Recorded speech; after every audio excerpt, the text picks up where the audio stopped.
2022 ke bawah itu kan kita kan ada rencana realisasi. Nah, realisasinya itu tidak sesuai, Bu, pasti tidak sesuai.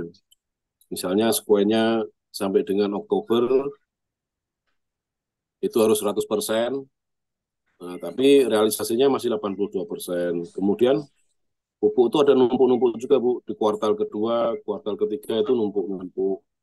Kemudian kualitas pemupukannya pasti masih buruk dan kurang terserap sama tanaman karena nggak tepat sekuens. Jadi kerangka berpikirnya tuh seperti ini, Bu. Jadi nanti ini ini permasalahan ya berarti ya. Ada ya, permasalahan di lapangan. Permasalahan yang di lapangan seperti ini, Bu. Jadi yang 2021, 2020 tuh seperti ini kejadiannya, Bu. Jadi numpuk-numpuk di kuartal kedua, kuartal ketiga gitu, guys. Dari pertama itu nggak diaplikasi secara baik gitu, Bu. Contoh ini contohnya ini nanti di BBNE ini yang harusnya Oktober 100%, pencapaiannya 82% saja gitu.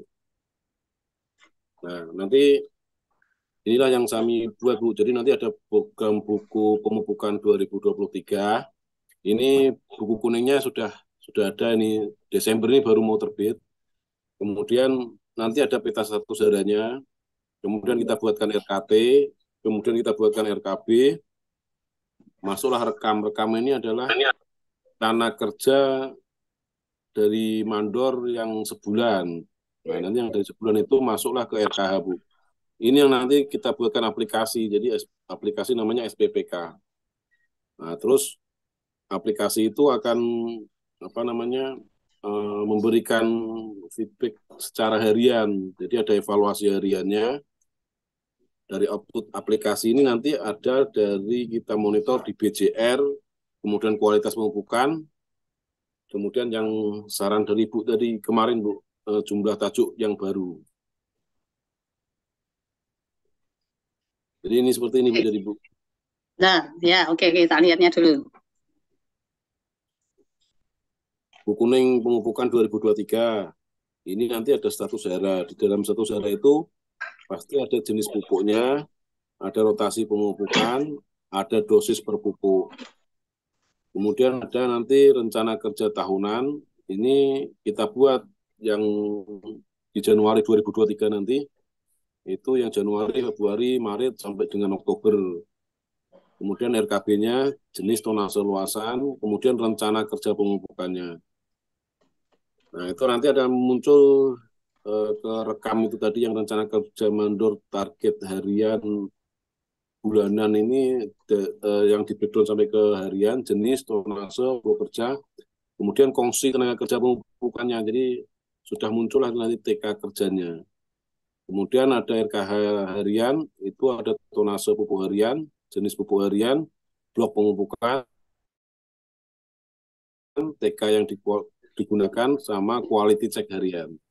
Kemudian analisanya nanti, nah inilah yang muncul nanti sebagai aplikasi SPPK itu yang sebagai evaluasi hariannya. Jadi outputnya nanti, Bu, pemupukan yang tepat waktu, perkembangan BCR, kualitas pemupukan membaik, analisa jumlah tajuk baru, sama analisa biaya pemupukan. Demikian, Bu. Oke. Bentar. Jadi nanti ini kan tulisannya output aplikasi ya. Iya. Berarti bukan output penelitiannya. Ya, penelitiannya itu dengan aplikasi output penelitiannya itu benar. Tujuannya apa? Tujuan penelitian. Tujuan penelitiannya itu adalah yang ini, Bu. Tepat sekuen ini, pemupukan tepat sekuen. Pemupukan tepat waktu ya, pemupukan tepat waktu. Artinya nanti kalau aplikasi itu dibuat, maka harapannya nanti di kesimpulan aplikasi tersebut bisa berakibat pada pemupukan tepat waktu. Karena yang kemarin kan tidak tepat waktu. Nah, sekarang Bu, mau supaya tepat waktu. Oke, berarti perkembangan BCR sebenarnya pemupukan tepat waktu saja sudah cukup, nggak usah, tapi juga nggak apa-apa sih pakai perkembangan BCR, kemudian jumlah takjub baru, itu menggambarkan bahwa pemupukannya memang sudah benar gitu ya. Ya, Bu.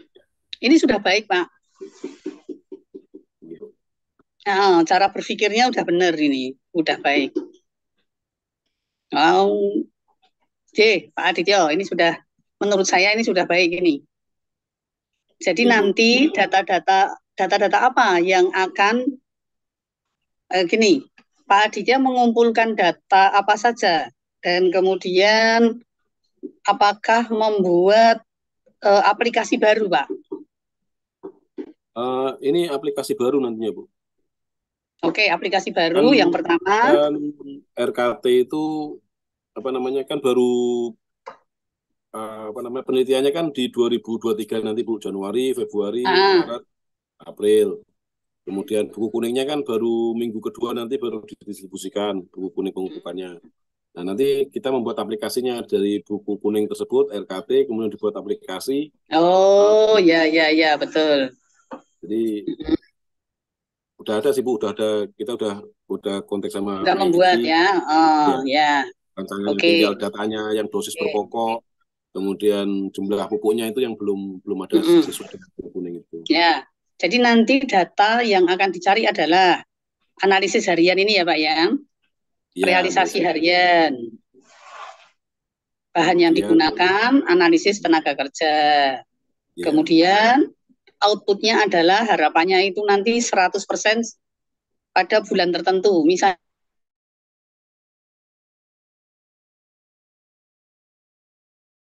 ya sama yang tahun-tahun sebelumnya.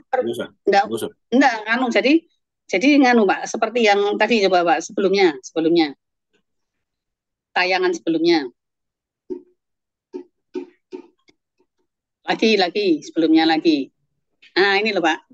Jadi nanti misalnya ini ya, bulan Oktober harusnya pemupukan 100%. Nah, 100% inilah nanti yang akan dibandingkan dengan pencapaiannya. Jadi pencapaiannya nanti ada beberapa sampel, Pak. Blok A, blok B, blok C gitu. Blok D, blok E, blok F dan seterusnya. Itu nanti dibandingkan dengan apa yang harusnya ini, targetnya. Nah, kalau realisasinya dengan target itu nanti ternyata non signifikan ya, berarti aplikasi tersebut memenuhi, berarti memenuhi gitu Pak. Jadi agak bedanya kalau kita membandingkan, biasanya kan kalau non signifikan itu berbeda, kalau non signifikan itu sama, gitu Pak. Nah, jadi nanti kalau bahan sampel tetes itu kalau misalnya realisasinya nanti ada banyak sampel. Jadi sampelnya di realisasinya itu nanti ada banyak sampel, hasilnya berapa persen, pencapaiannya dibandingkan dengan target. Kalau realisasinya itu misalnya ya harusnya 50%, kemudian realisasinya ada yang 43%, ada yang 50%, ada yang 40%. Nah, itu nanti terus dibuat yaitu bahan sampel tetes itu. Akhirnya akan ada SIGTE nanti terus ketemu ini signifikan atau tidak signifikan. Nah, ini besok mulai 2 minggu lagi kita akan belajar statistik itu. Bahan sampel tetes itu kayak apa gitu, kita akan belajar. Independent test itu seperti apa, peer test itu seperti apa, begitu. Itu untuk untuk yang target pemupukan, ya. Tapi nanti kalau untuk BCR, terus BCR itu juga begitu Pak, sama sebenarnya BCR itu pada umur tanaman sekian itu rata-ratanya mestinya berapa, BCR-nya berapa, nanti dibandingkan gitu. Jadi standar, dibandingkan dengan standar, itu kita pakai bahan sampel tetes. Oke, Pak Adityo. Baik, Bu. Semangat, Pak. Nah, jalan terus. Ya, nanti kami belajar buka-buka tentang tetes. Iya, kan tuh 2 minggu lagi kita ke sana, Pak. Ya, makasih, Bu. Nanti materi kuliahnya ada yang itu. Jadi nggak apa-apa, nanti belajar bersama. Oke, terima kasih. Kita berikan aplaus untuk Pak Adityo. Lanjut Pak Andri ya. Iya Bu, siap Bu. Ya, silakan Pak Andri. Andri, Pak Aditya sudah, kemudian Pak Andri. Ya, Bu. Udah nampak, Bu? Fitset ya? Ya, oke. Iya, Bu. Dengan metode heads and carry, silakan. Udah nampak, Bu. Jadi kerangka pemikiran kita, Bu, judulnya adalah peningkatan produksi kelapa sawit dengan menggunakan teknik head and carry, Bu. Jadi objek kita adalah kumbangnya, Bu, Eleudobois cameronicus. Kemudian kan kumbang ini berhubungan dengan penyebukan, Bu. Nah, kemudian penyebukan ini kan nanti akan berhubungan, nanti akan menjadi ke produksi, Bu, produksi perbandingan buah. Kemudian terakhir baru produksi, Bu. Nah, kemudian untuk populasi Eleudobois cameronicus ini kita menggunakan teknik hand and carry, Bu. Nah, dengan teknik hand and carry itu apa yang kita lihat di situ adalah kita menghitung populasinya, Bu, populasi Eleudobois cameronicusnya, kemudian jumlah bunga jantannya, kemudian jumlah bunga betinanya, dan terakhir adalah kita menghitung frekuensi. Bukan. Ya, Pak. Populasi ini yang dimaksudkan adalah gini, Pak. Populasi Eleudobois cameronicus itu akan diamati pada bunga jantan, diamati pada bunga betina, gitu, Pak. Karena apa? Karena populasi Eleudobois cameronicus kan tidak mempengaruhi jumlah bunga. Benar, Bu. Ya.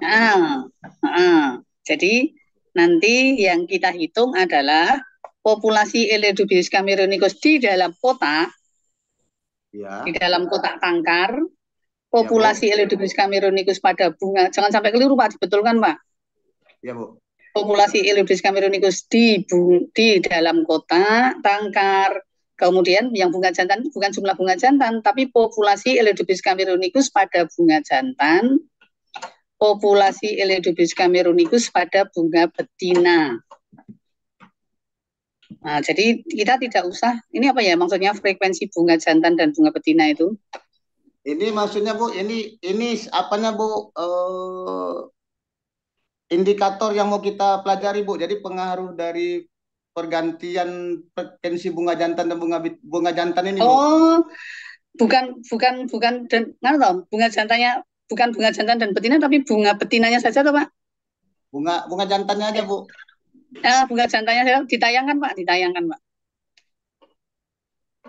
Jadi kita di dalam kotak itu, Bu, kita ngambil bunga jantan.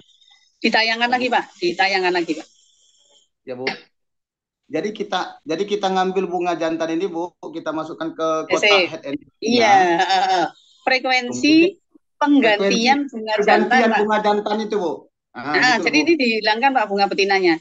Frekuensi penggantian bunga jantan.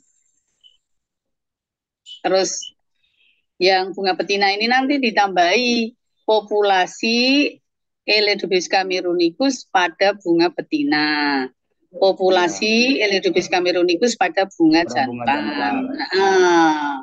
Jadi gitu. tujuan kita itu, Bu, tujuan penelitian kita ini kita mau melihat di frekuensi berapa minggu pergantian bunga jantan ini yang mempengaruhi nanti populasi Eleudobois cameronicusnya yang paling banyak, kemudian nanti bisa kalau Eleudobois cameronicusnya paling banyak, berarti kan dia arti kata bahwa pasti prosesnya makin baik nanti, bukan? Mestinya gitu, ya diharapkan, karena kan diharapkan frekuensinya semakin banyak. Pak Andri, itu menurut saya frekuensi penggantian bunga jantan itu letaknya di dalam kotak heads and carry ini. Kalau tidak nanti membingungkan. Ya. Jadi di dalamnya ini. Di dalamnya ini di bawahnya ditulisi frekuensi pergantian bunga jantan begitu. Oke, Bu. Jadi tidak kotak sendiri begini. Siap, Bu. Demikian aja, Bu, yang kita bisa sampaikan, Bu. Mohon masukan dan apanya, Bu? Arahannya, Bu. Ya, itu tadi. Oke, ya, Bu. Itu tadi, Pak. Siap. Ya, makasih banyak, Bu. Jadi perbaikannya, Pak, pada apa tadi? Frekuensi penggantian bunga jantan diletakkan di dalam kotak Teknik carry. kotaknya teknik seri itu kan di bawahnya, nggak usah.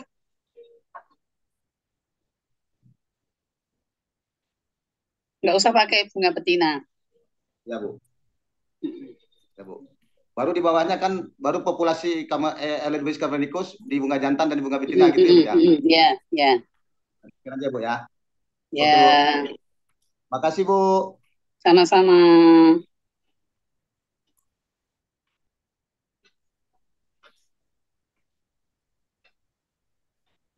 Saya, Bu. Ya, Pak Kospi, silahkan. Izin videonya, Bu, sinyalnya kurang baik. Ya.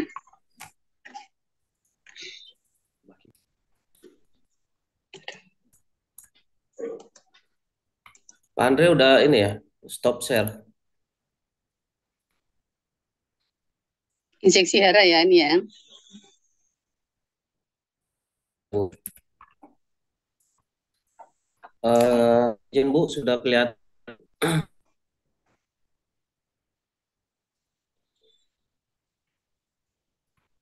Oke. Udah Bu ya? Udah. Baik, saya coba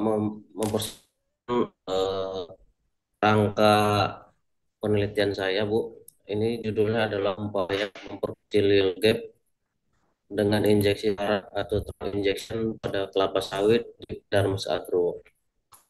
Bu, latar belakangnya latar belakangnya adalah saat ini yang di sini Bu ya, saat ini yield gap-nya sangat rendah sekali Bu. Ini masalahnya ini adalah yield gap-nya sangat rendah sekali. 12 ton, saat ini estimasi 12 sampai 13 ton saja. Ini dikarenakan satu adalah kalau kita lihat historis pemupukannya dia kurang dari 60% 5 tahun terakhir. Kemudian tanamannya memang tanamannya sehat, batangnya kecil, mengecil ke atas. Jadi untuk saat ini perawatannya kurang. Kemudian dia tujuan penelitian ini bagaimana cara meningkatkan kesehatan tanaman dengan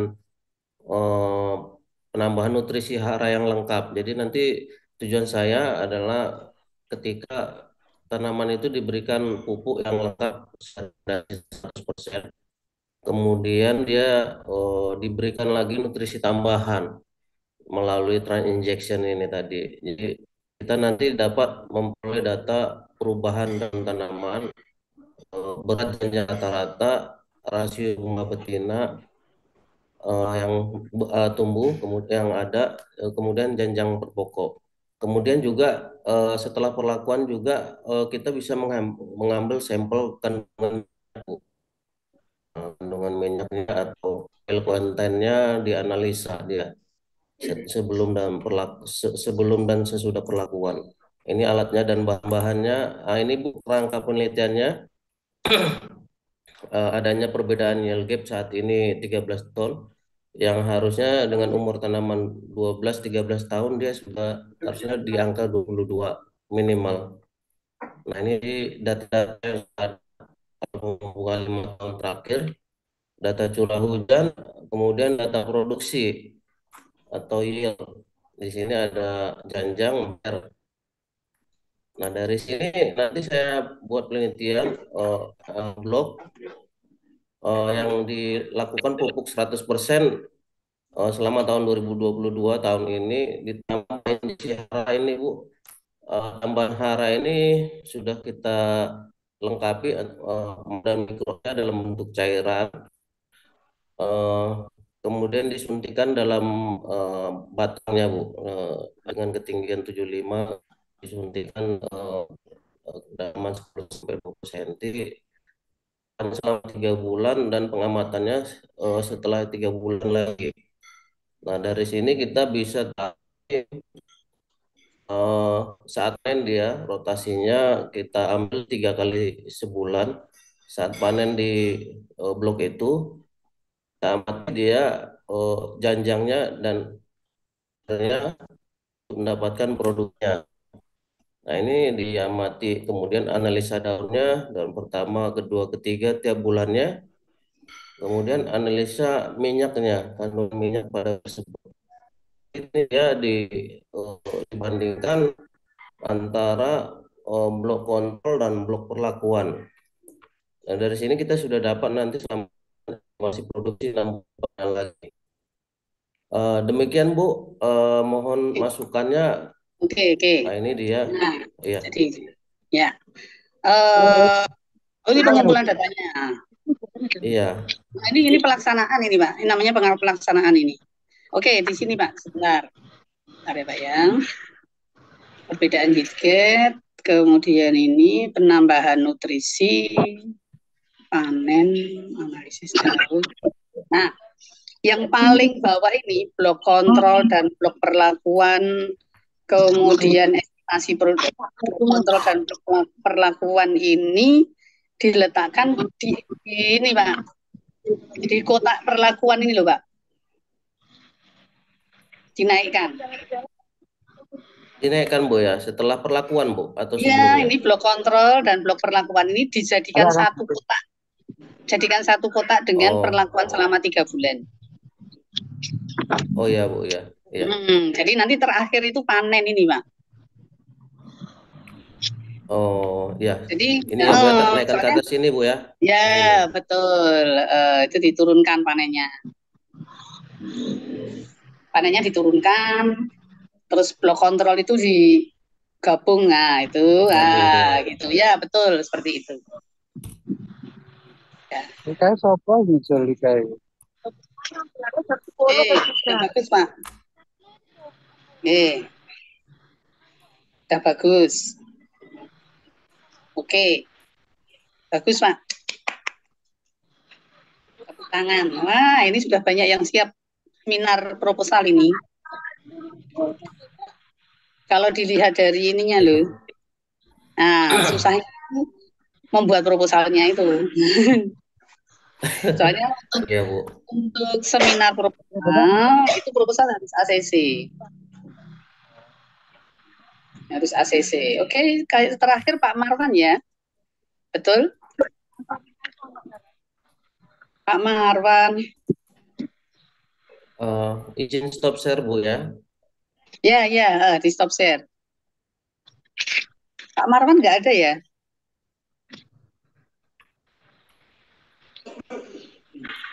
Pak Marwan nggak ada ya, nggak masuk ya? Belum masuk Bu. Oke.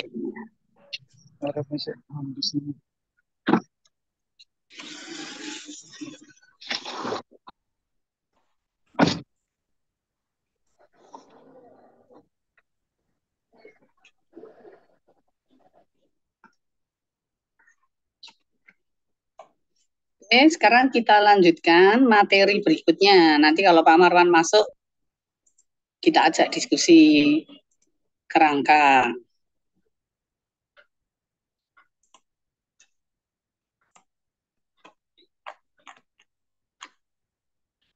Kita ke metode ilmiah ya, ke metode penelitian.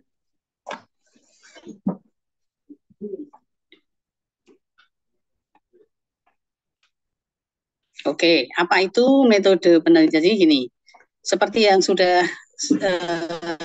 kita pelajari di pertemuan pertama, penelitian itu merupakan kegiatan. Kegiatan apa? Untuk menemukan kebenaran. Kebenaran ini dari mana? Dari data. Ya, dari data. Data itu diperoleh dari mana? Dari kegiatan yang dilaksanakan secara sistematis dan terencana. Nah, kerangka penelitian itu merupakan salah satu bentuk gambaran untuk bisa melaksanakan kegiatan penelitian secara sistematis dan terencana ini.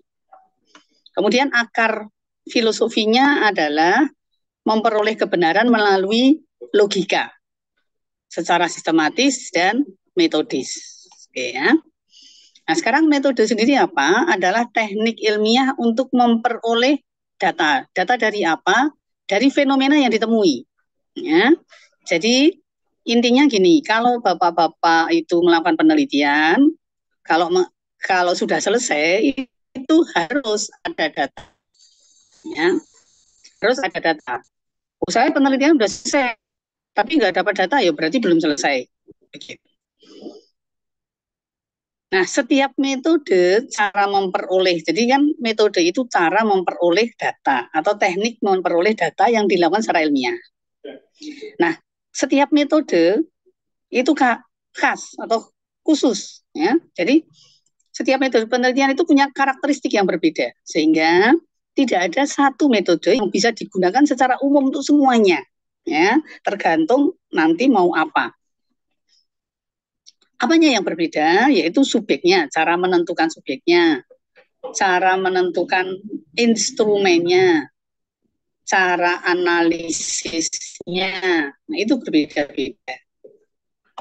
Ya, jadi nanti Bapak-Bapak bisa melihat penelitianku itu subjeknya apa, penelitianku itu alatnya apa atau instrumennya apa, penelitianku itu tak analisis dengan cara bagaimana. Ya, itu yang kita sebut dengan metode penelitian. Nah, komponen inti di dalam penelitian itu yang pertama, siapakah subjeknya? Atau apakah subjeknya? Yang dimaksud subjek apa? Yang dimaksud subjek adalah sumber data yang mau diteliti. Kemudian, yang kedua, data apa yang mau dicari? Yang ketiga, alat apa yang mau digunakan untuk mendapatkan data? Ya, jadi pertama tentukan dulu subjeknya. Siapa atau apa? Kemudian yang kedua, mau mengambil data apa dari subjek tersebut? Mau mengambil data apa dari manusia, kelompok masyarakat tersebut atau dari populasi tersebut, begitu. Kemudian yang ketiga, alat apa yang mau digunakan untuk memperoleh data? Alat itu bisa timbangan, bisa penggaris, bisa meteran, bisa kuesioner, bisa pertanyaan-pertanyaan pada wawancara. Ya, itu juga alat semuanya. Kemudian kalau kita sudah memperoleh data, selanjutnya yang perlu ditentukan adalah bagaimana cara mengolah atau cara menganalisis data. Mau dengan tadi one sample t-test, mau dengan independent t-test, mau dengan pair t-test, mau dengan regresi korelasi, mau dengan ANOVA, mau deskriptif kualitatif saja, jadi dalam bentuk histogram. Nah, itu. Jadi berbeda-beda, ya. Tergantung tujuan penelitian ini mau apa. Kemudian setelah mengolah, yang berbeda lagi adalah interpretasinya. Ya, cara menginterpretasi hasil analisis. Itu beda lagi. Kemudian yang selanjutnya yang berbeda lagi adalah pelaporannya. Nah, melaporkannya itu juga berbeda-beda. Oke, jadi macam-macam ya. Nah, menurut metode penelitian itu bisa dibedakan menjadi penelitian deskriptif, penelitian ex post facto, penelitian eksperimental, penelitian naturalistik, penelitian kebijakan, penelitian tindakan, penelitian sejarah. Penelitian deskriptif adalah penelitian yang dilakukan untuk mempelajari data dari sampel yang mewakili suatu populasi. Jadi kita mau mempelajari populasi, tapi datanya diambil dari sampelnya. Yang diambil dari sampel yang merupakan anggota populasi. Jadi data dari sampel tersebut digunakan untuk menyimpulkan kondisi atau kejadian di dalam populasi tersebut. Nah, seperti itu. Artinya kalau kita penelitian dalam suatu populasi, maka kita cukup mengambil sampling, tidak usah sensus per pokok itu diamati, tidak perlu, tapi ada samplingnya. Nah, apa saja yang mau disampaikan? Yang pertama, kejadian di dalam populasi. Ya, misalnya tadi yield gap yang rendah, kemudian bagaimana bisa meningkatkan yield gap, pemupukan yang kurang tepat waktu, kemudian mau membuat aplikasi untuk pemupukan itu menjadi tepat waktu. Kemudian bisa juga distribusi sesuatu hal di dalam populasi. Nah, ini contohnya misalnya kejadian penyakit, kejadian apalagi hama, itu bagaimana di dalam populasi tersebut tingkatannya. Kemudian bisa juga dalam penelitian deskriptif ini kita mencari hubungan antara beberapa variabel di dalam populasi. Ya, contohnya ini Elidibis cameronicus ini kalau saya perbanyak dengan teknik hedge and carry, apakah akan meningkat populasinya? Kemudian kalau populasi Elidibis cameronicus meningkat, apakah fruit set-nya juga meningkat? Nah, ini nanti akan ada dua macam regresi korelasi, ya.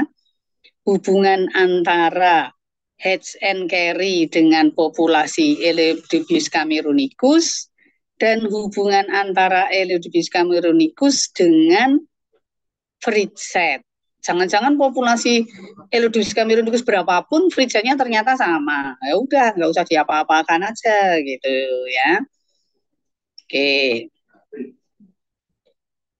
Nah, informasi apa yang bisa dicari oleh bapak-bapak dari sampel yang merupakan anggota populasi? Bapak-bapak bisa mencari, memperoleh data mengenai bentuknya. Ya. Bentuk itu berarti ukuran. Ya, bentuk itu bisa dikatakan ukuran, morfologinya. Misalnya tadi ada yang BCR, kemudian penambahan pelepah, dan seterusnya. Kemudian kita bisa mencari aktivitasnya. Ya, aktivitas misalnya pemupukan. Nah, ini mau dicari data pemupukannya. Karena akan mengamati apakah aplikasi rencana pemupukan ini nanti dapat bisa memperbaiki ketepatan waktu dari pemupukan. Bisa juga mencari informasi tentang karakteristik sampel. Karakteristik sampel itu kekhasan sampel. Misalnya bagaimana kondisi perkebunan sawit kita atau kondisi misalnya bagaimana produksi dari perkebunan sawit kita yang ditanam di gambut misalnya. Bisa juga kita mempelajari perubahan yang terjadi di dalam sampel. Ya. Atau mencari hubungan tadi misalnya. Atau mencari kesamaan dan perbedaan. Nah, ini kalau misalnya mau penelitian mengenai pemanfaatan JANKOS atau LCPKS, ya, POME, ya. Nah, dibandingkan dengan yang tidak menggunakan POME misalnya. Jadi macam-macam. Nah, kalau hubungan, maka kita memakai regresi korelasi. Kalau kesamaan dan perbedaan, kita bisa memakai ANOVA, bisa memakai UGT. Ya, jadi ini nanti tergantung apa yang mau dikaji, maka analisisnya juga berbeda. Oke, sekarang data deskriptif itu saya kumpulkan dengan cara bagaimana? Bisa oke. Nah, nanti bapak-bapak amati ya, tempat bapak-bapak nanti mau memakai apa untuk mendapatkan data. Yang pertama bisa wawancara. Wawancara itu berarti bapak-bapak membuat pertanyaan-pertanyaan, kemudian mendatangi subjek, kemudian mewawancarai subjek. Bisa juga mengisi angket. Jadi bapak-bapak membuat angket atau kuesioner. Kemudian subjek diminta memilih. Ya, kalau kuesioner itu berarti multiple choice. Bisa juga bapak-bapak memperoleh data dari data sekunder. Nah, ini sebagian besar mahasiswa S2 itu penelitiannya menggunakan data sekunder. Artinya bahannya sudah ada gitu. Kemudian bisa juga data deskriptif ini diperoleh dari pengukuran langsung. Nah, ini juga banyak ini yang penelitian di sini tadi. Ya, ada yang mengukur BCR, mengukur Fritset, ada yang mengukur apalagi tadi vegetatifnya, generatifnya, dan seterusnya. Ada yang menganalisis kandungan NPK, itu namanya pengukuran langsung. Ada yang menghitung populasi Elodipis camerunicus, itu namanya pengukuran langsung. Ya, jadi pengukuran langsung banyak sekali di dalam tadi diskusi judul tadi, banyak yang pengukuran langsung. Meskipun tetap akan mencari data sekunder sebagai data penunjang atau data pelengkap. Atau kebalikannya, data sekundernya adalah data utama, pengukuran langsungnya itu menjadi data penunjang, ya, yang memberikan justifikasi. Misalnya ini, data sekunder mengenai produksi. Nah, dari data sekunder produksi ini kemudian diketahui bahwa ternyata pemberian pupuk melalui transfusi dapat meningkatkan produksi. Tapi kemudian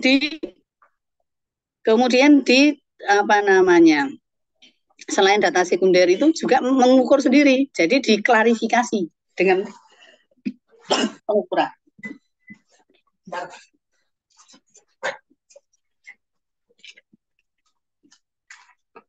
Klarifikasi dengan pengukuran.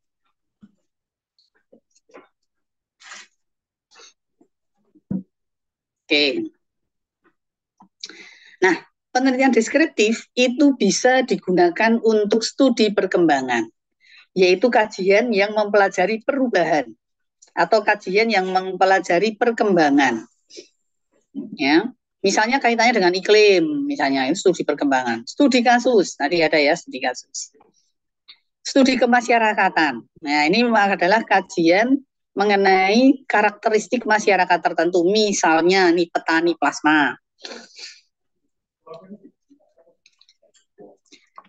Kemudian studi kecenderungan, mempelajari tren yang ada. Misalnya ini mempelajari mengenai replanting. Jadi bagaimana kecenderungan petani melakukan replanting. Ya. Bisa juga studi komparatif, yaitu membandingkan. Nah, beberapa mahasiswa itu tesisnya itu membandingkan, studi komparatif. Misalnya membandingkan antara blok yang diberi LCPKS dan blok yang diberi TANKOS dan blok yang diberi TANKOS plus LCPKS misalnya. Ya, itu namanya penelitian deskriptif. Kemudian ada penelitian ex post facto, yaitu penelitian yang dilakukan untuk mempelajari peristiwa yang sudah terjadi, misalnya mempelajari El Nino. Kemudian merunut ke masa lalu untuk mengetahui faktor-faktor yang menyebabkan timbulnya peristiwa tersebut. Ya, misalnya ini, dalam perkebunan bapak-bapak itu pada tahun tertentu itu kok produksinya turun semua. Nah, peristiwa tersebut kenapa? Kemudian dirunut ke tahun-tahun sebelumnya. Oh, ternyata pada tahun tertentu itu ada El Nino. Pada tahun tertentu ada ledakan penyakit atau ledakan hama tertentu. Nah, itu kita namanya penelitian ex post facto. Kemudian penelitian naturalistik. Itu adalah penelitian yang arahnya itu hanya untuk mengetahui kondisi objek secara alamiah, natural. Kan jarang ini. Kemudian penelitian tindakan. Nah, ini yang tadi yang aplikasi pemupukan untuk membuat pemupukan tepat waktu itu sebenarnya penelitian tindakan. Yaitu penelitian yang bertujuan untuk mengembangkan metode kerja yang efisien. Nah, sehingga kalau tadi itu bukan biaya produksi, tapi sehingga pemupukan dapat dilaksanakan tepat waktu. Akibatnya tentu saja produktivitas akan meningkat. Penelitian sejarah kita tidak melakukannya ya. Kemudian ada yang penelitian eksperimen. Jadi tadi yang penelitiannya akan melakukan transfusi atau sudah ya? Sudah atau akan itu? Transfusi unsur hara. Ya, pemupukan melalui transfusi atau melalui injeksi. Nah, itu tadi akan melakukan. Nah, itu namanya eksperimen. Kemudian, ciri khas penelitian eksperimen nanti ada kelompok yang diberi eksperimen dan ada kelompok yang merupakan kontrol yang tidak dilakukan hal demikian. Kemudian, dalam penelitian apa ini?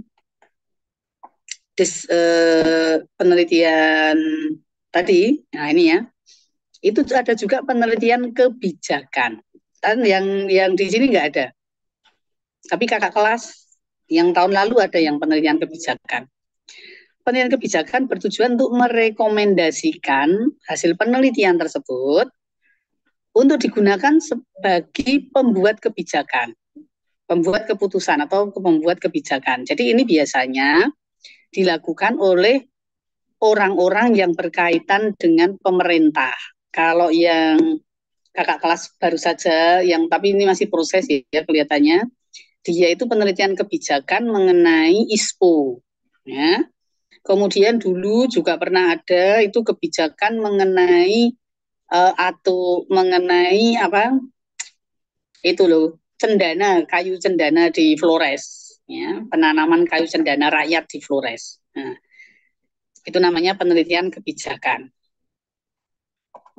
Bisa juga merupakan evaluasi kebijakan. Jadi sudah ada kebijakan, kemudian dievaluasi. Nah ini ada juga yang tahun sebelumnya lagi, itu kebijakan tentang hutan rakyat di Gunung Kidul. Sudah ada kebijakannya, kemudian mau dievaluasi. Sampai seberapa besar rakyat itu memahami kebijakan tersebut dan melakukan kebijakan tersebut. Nah, kalau penelitian kebijakan itu hasilnya bisa digunakan sebagai rekomendasi ya bagi perumus kebijakan. Kemudian nggak usah ya, banyak sekali penelitian kebijakan itu. Penelitian kualitatif dan kuantitatif, Bapak-bapak semuanya sudah. Kemarin sama Bu Kadarwati, toh? Kalau kuantitatif, jadi artinya ini Pak, kalau kuantitatif itu jika penelitian Bapak-bapak itu dianalisis. Gitu aja gampangnya.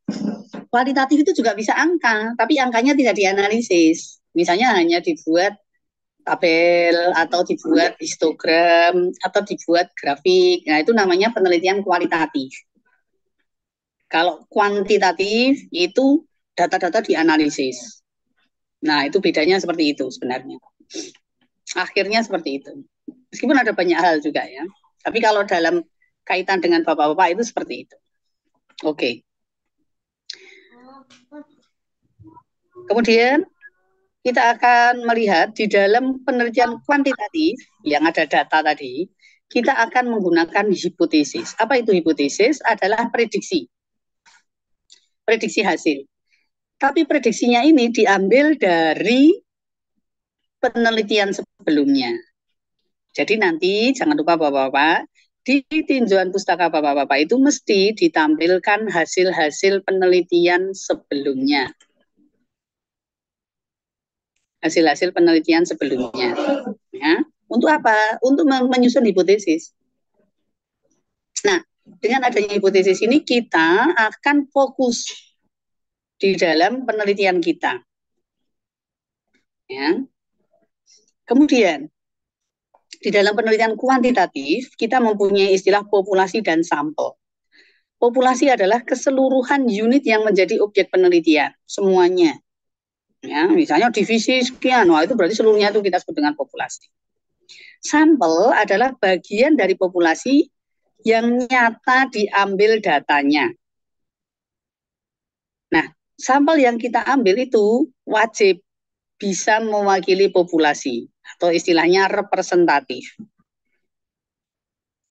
Bila sampelnya manusia disebut responden. Oke, penentuan sampel nanti akan kita pelajari mengenai bagaimana kok mau apakah mau random atau mau stratified atau mau cluster atau mau purposive. Berikutnya nanti akan kita pelajari.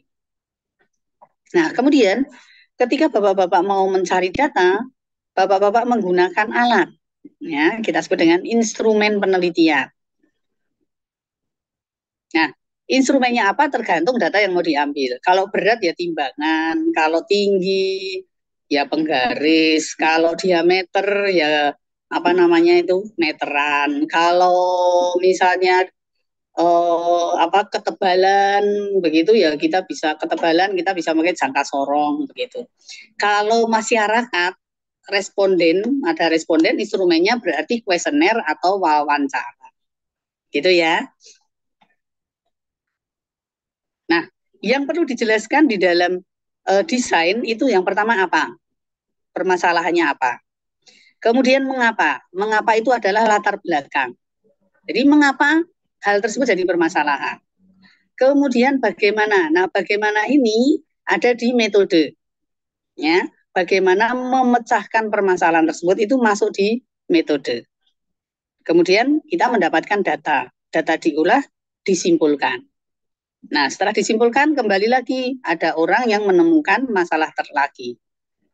Ya, permasalahannya apa dan seterusnya. Jadi muter-muter begitu. Apa, mengapa, bagaimana. Oke. Kemudian alat pengumpul data tadi sudah. Ini sudah. Oke. Ini sudah nggak usah ini. Oke, Bapak-bapak, untuk materi metode ilmiah, metode penelitian ada di sini. Kemudian ada tugas untuk Bapak-bapak, ya, yaitu melakukan review jurnal. Ini saya kirim ke Pak Yogananda ya. Melakukan review jurnal. Bentar.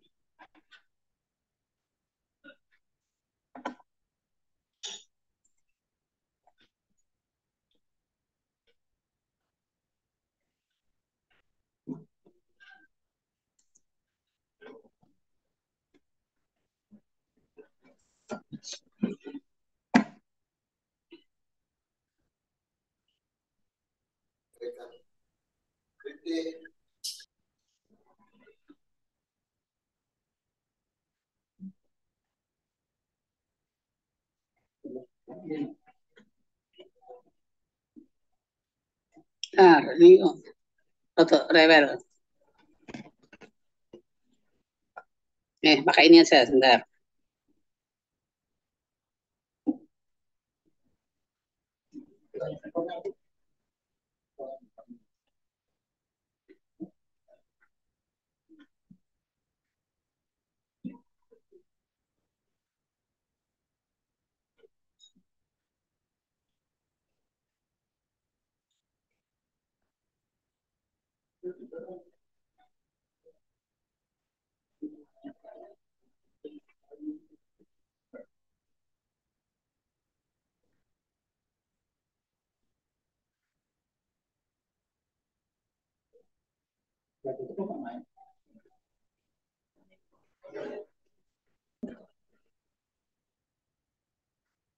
Ya, monggo Pak.